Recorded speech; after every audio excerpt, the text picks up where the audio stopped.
Hi everyone, welcome back to my part 3 of my chess video. You'll notice that we are playing Stockfish AI level 1, which is rated at 800.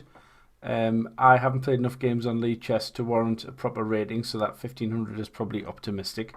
But in part 3, we're just going to play a game, putting everything together that we've learned in parts 1 and 2. If you haven't watched parts 1 and 2, please do so. And I would also recommend that you sign up for an account on leaguechess.org. I'm not going to go into too many principles. I'm just going to say what I'm doing. The purpose of today is just to kind of play a game, show me playing a game, and going through some of the basic principles that you want to be aware of.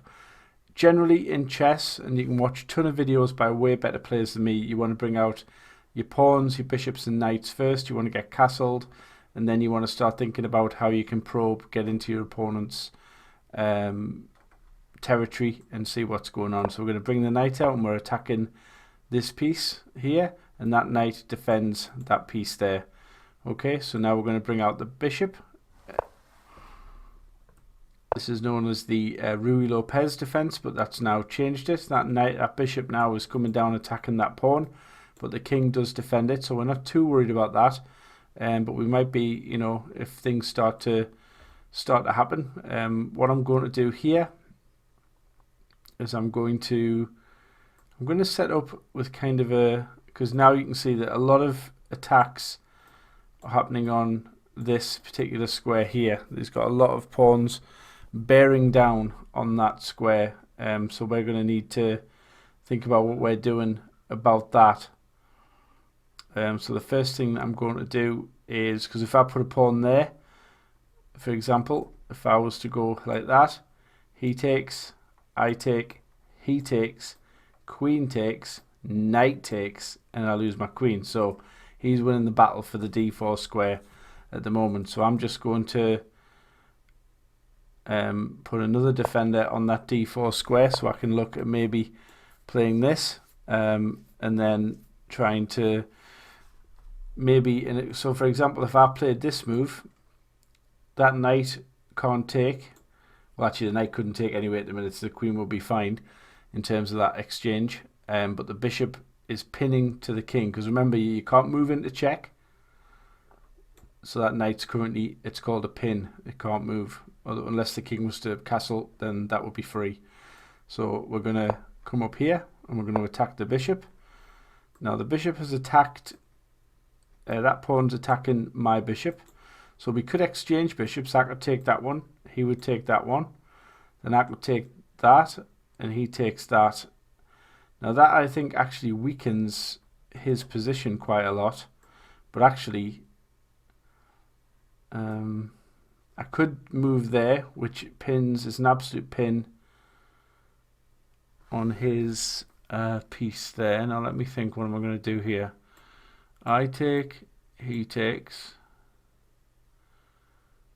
I take, actually we'll win a piece here, because he's in check, so he has to get out of check. Right, so given that I've just won a piece, I'm going to put him in check again. I've actually won 2 pieces here because of this error. Put him in check again. The queen's recaptured, and I'm now taking the bishop. So if you look at just here, you'll see that I have plus 6 points, so I'm virtually winning at this point, even at this part of the game, which is pretty crazy. So at this point, because I'm winning the game, what I want to do now is to exchange pieces off the board. Now you'll see here the king's very exposed. I've got an open file down here. These pawns are coming out. There's no real defense around the black king. So I'm going to start now bringing my forces out. As you can see, this bishop's now bearing down. I've got the queen that can come out, the knight come there. So lots of good things are happening, but I'm going to castle. Remember, with castling, you move the king 2 squares along and watch what happens. You drop it and the rook automatically comes over. Don't worry about this. We're going to look at this on a future video. This is the notation, so I can play the game back later on. Where's he gone? He's gone to h6. That move doesn't really do that much, to be honest. It doesn't really do anything. So we're going to continue with our development by bringing the knight out, connecting those two knights. They're defending each other. And then we're going to look at getting the knight in the game. I think the best place to move the knight is to there. Now you'll notice if I move there, I hit, well, he's now stopped it. But I hit both pieces.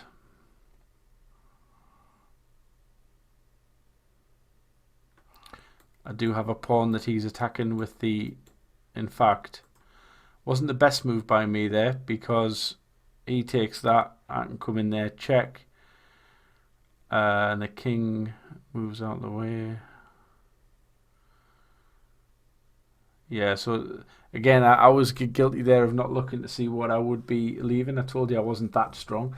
I can defend both pieces by moving the queen to there, which I think might be a decent move. Or I can move the knight. I could move the knight back to d2, which protects e5. It feels a bit negative. What can I do here? Check. And the king moves.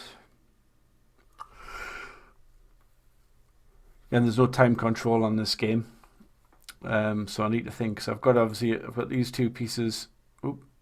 And that's actually just worth showing you that actually there's a good thing that you can learn where if you click the piece, it tells you the squares the piece can move to. So initially, if you're not sure, you can click on the pieces and see which squares they can move to.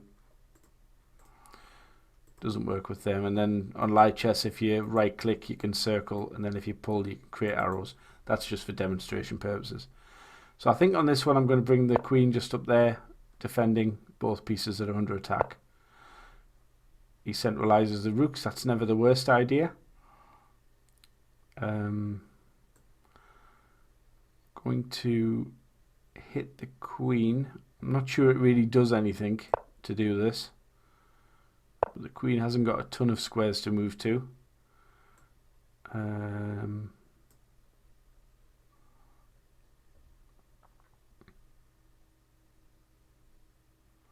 See, I'm just looking if there's any tactics, because if we could get a bishop to this square, the bishop would skewer the queen and the rook. So if we could somehow find a way of guarding that square. So now I go back there, I'm now threatening, and he's fallen for it here. So as you can see now, if I move the bishop to this square, I now win a big piece. Now he's actually lost his queen, which is a terrible move to do. That's a losing move. And I can now take, remember what rooks are worth? Rooks are worth 5, bishops are worth 3. The queen's under the attack from the rook, so I need to do something about that. Takes. And the rook will recapture under, well, the rook hasn't recaptured, so I will take a knight, just exchange another piece, and I'm now 22 points ahead. So I've got this game completely won, and I can now do a tactic which is called a fork. So I've got the king in check and also attacking the rook, so he has to get out of check. So he's now lost his rook as well. So this is going to be checkmate in very short order. I do believe it may be very, very quick. We'll check him there. King moves up. Give check again. The king goes back.